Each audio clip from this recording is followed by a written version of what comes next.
À l'heure où tout le monde parle de migrer de ChatGPT vers Claude ou qu'importe, on a des changements qui s'opèrent et il me semblait important de vous expliquer comment pouvoir effectuer des changements rapidement et ce en créant un master prompt de notre entreprise. Ce master prompt universel, il va donner le contexte de votre entreprise. Ça va être votre fiche technique, votre CV qui va vous permettre d'être importé d'un modèle de langage artificiel à l'autre. Et vous le verrez, on le déclinera en plusieurs formats qui va vous permettre d'avoir un livre comportant toutes les informations de votre entreprise. Alors pour ça, on va utiliser trois règles. L'effet stable, donc l'identité, la marque, les offres que vous proposez, les règles qu'on va donner à l'intelligence artificielle, comment elle va devoir raisonner pour nous répondre, la gestion des incertitudes quand elle n'a pas la réponse, comment elle agit, le processus de décision de ces intelligences artificielles.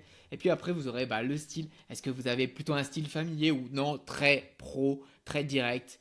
Le format qu'on va vouloir obtenir, des images, plutôt des tableaux, des markdowns. Et puis les interdits, les garde-fous que l'intelligence artificielle ne doit pas dépasser. Alors vous le verrez, on aura deux versions, la version courte avec 400 et 700 mots, et puis une version beaucoup plus complète. Il y aura une version qui pourrait être importée très rapidement, et puis la version stratégique où là vous aurez tout le contexte de votre entreprise. Et pour ça, on a 7 rubriques indispensables, l'identité, le positionnement, les offres que vous proposez, l'audience à qui vous vous adressez, et puis le style et les actifs, les liens Calendly, les liens vers votre site, votre blog, vos réseaux sociaux. Tout ça, on va l'agréger dans un document. Je vais vous expliquer comment j'ai créé le master prompt de The French Bot. Et pour ça, j'ai raisonné comme à mon habitude en dialoguant avec l'intelligence artificielle. Alors ce texte que vous voyez à l'écran sur ChatGPT, je l'ai dicté. À aucun moment, je n'écris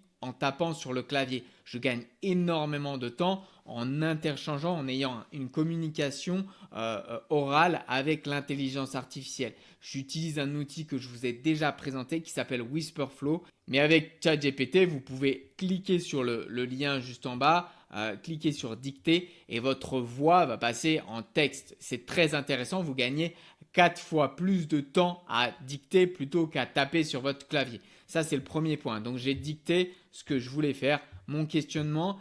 Et ChatGPT m'a généré la méthode la plus intelligente pour arriver à mes fins, c'est-à-dire créer ce master prompt, ce livre ouvert des mémoires de mon entreprise. Et vous le voyez, il a placé plusieurs étapes. Et ces étapes, il m'a demandé de les répondre une par une. Et moi, je lui ai dit non, on va faire ça sous forme de dialogue. Tu vas me poser des questions. C'est la petite astuce que je peux vous donner, c'est de lui demander la manière la plus ludique pour vous. Donc c'est en interchangeant, en faisant comme si vous avez un humain en face de vous qui tapait pour vous.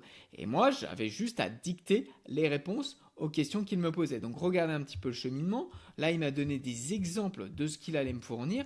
Et moi, je lui ai dit, merci, je veux que tu me poses toutes les questions et que l'on fasse ce master prompt ensemble. Voilà comment il faut interagir et voilà comment vous allez pouvoir lever des barrières. Et en 20-30 minutes, j'ai pu créer le master prompt que je vous ai monté à l'écran. Et puis, il m'a fait les blocs et regardez. Donc, il me pose les questions bloc après bloc. Et moi, je réponds en prenant du temps, bien sûr. Il faut que le master prompt soit vraiment à l'image de ma marque. Donc, plus je vais passer du temps à le créer, meilleur sera-t-il une bonne fois pour toutes. J'ai pris du temps aujourd'hui, je le copie dans mes documents et demain j'aurai juste à la réutiliser sur une nouvelle intelligence artificielle.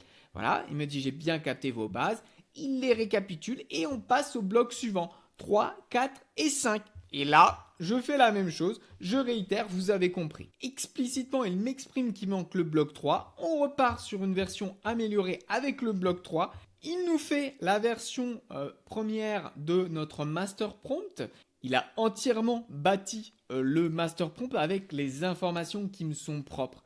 Et vous le voyez à l'écran, j'ai juste à le copier-coller. Alors c'est un format MD Markdown, vous le voyez. C'est le plus conseillé pour faire ce genre de contenu parce qu'il va être bien plus lisible par les machines. En utilisant ce format, vous favorisez la réponse à vos questions. Vous aidez la machine à être beaucoup plus précise dans vos réponses. Alors on a la version longue que je viens d'achever et puis on a la version beaucoup plus courte qui va être beaucoup plus portable, beaucoup plus injectable rapidement.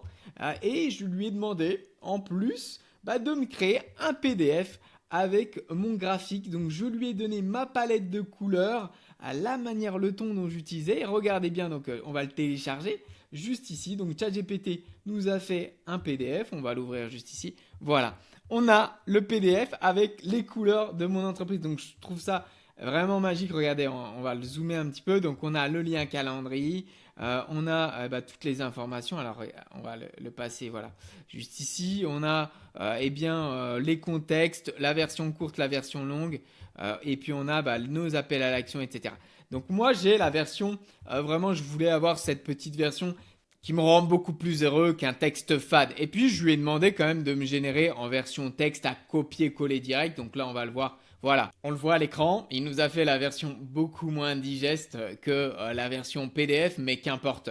Alors je vous le rappelle, on a des formations sur Claude, deux formations. Mardi 24 mars sur la journée complète, où là on aura 7 heures de live ou en présentiel selon.